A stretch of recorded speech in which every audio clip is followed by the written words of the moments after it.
Hello!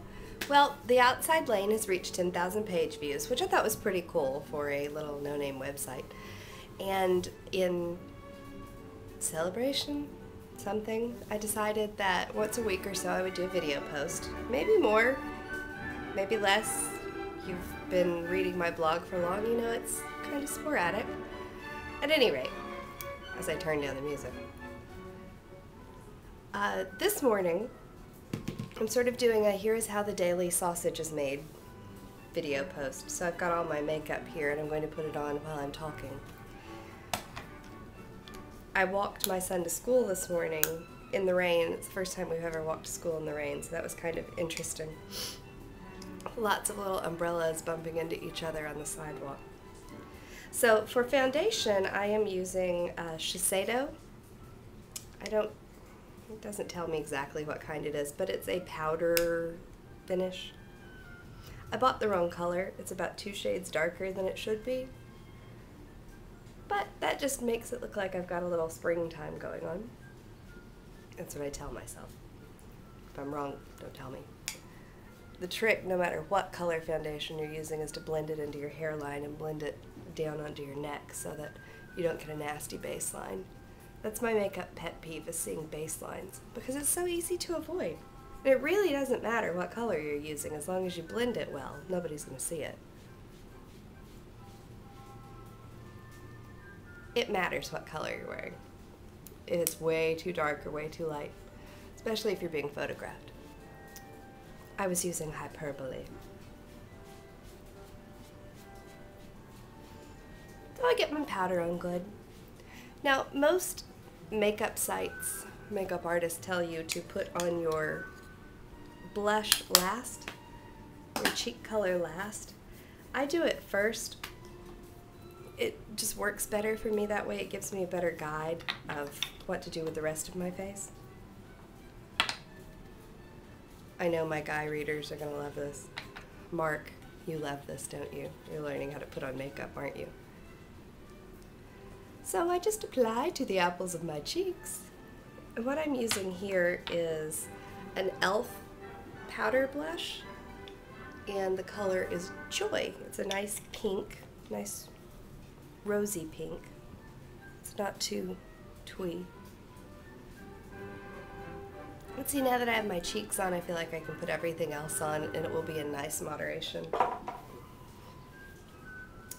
I use different eyeliners, different mascaras, depending on what I'm doing.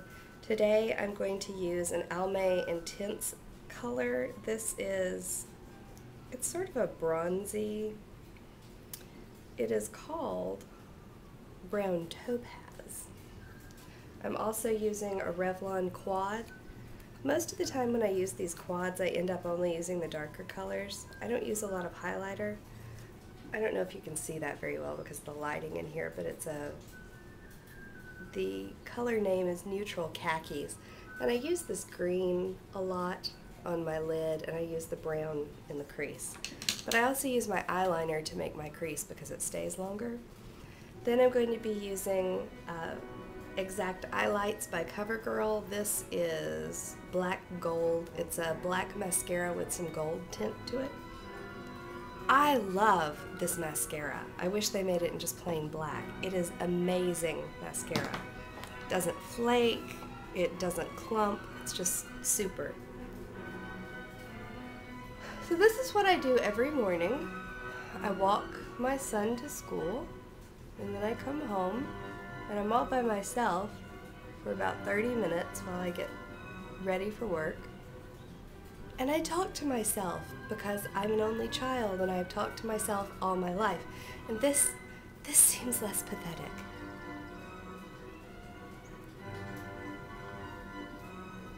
I used to have imaginary friends, Mr. Spock. I had Mr. Spock for an imaginary friend. I don't know what that tells you about me. I'm sure a psychologist could have a field day with it. I had a huge crush on an emotionally unavailable Vulcan. But he was hot.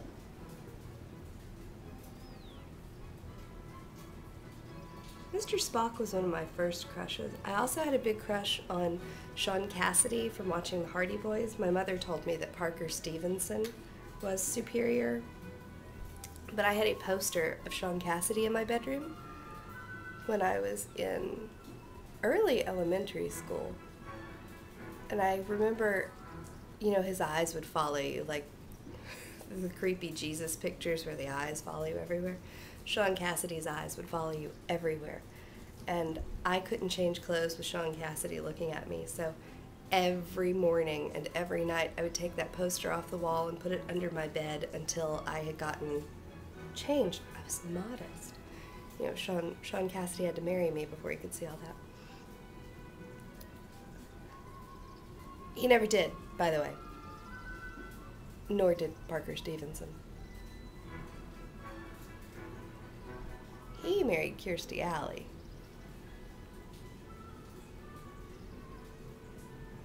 Who was in a Star Trek movie, and now I've come full circle to Mr. Spock. How about that? I wanted to be in a Star Trek movie when I was little, but I wanted to be an original Star Trek because I liked the dresses that the girls wore, those little mini dresses. They were so cute. Uhura always looked so cute. I'm probably the only person I know who was into Star Trek because of the fashion. But I was. I'd still wear one of those little dresses. I have worn one of those little dresses. Irene can tell you all about it. Las Vegas at the Star Trek experience, I was photographed in one of those dresses. Not outside the bathroom because it was too short to wear outside the bathroom, but Irene took pictures. I don't know, they're gone. I haven't seen them in a long time. Anyway.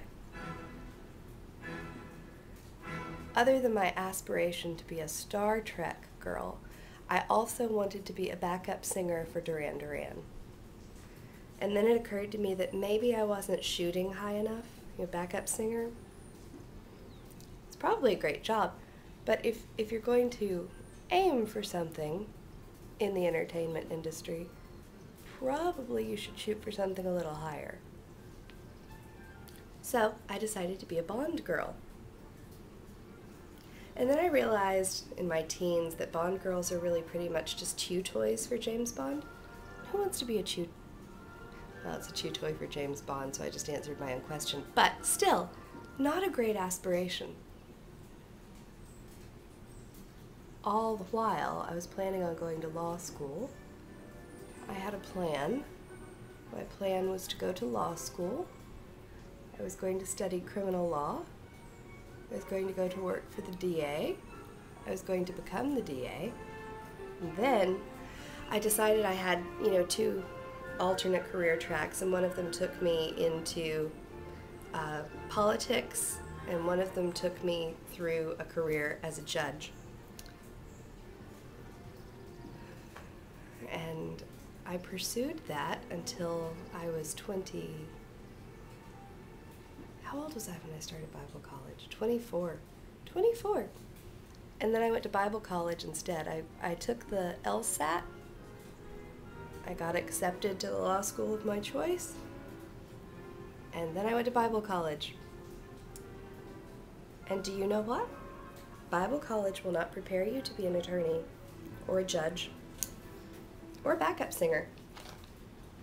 Although it might help you find a career in politics.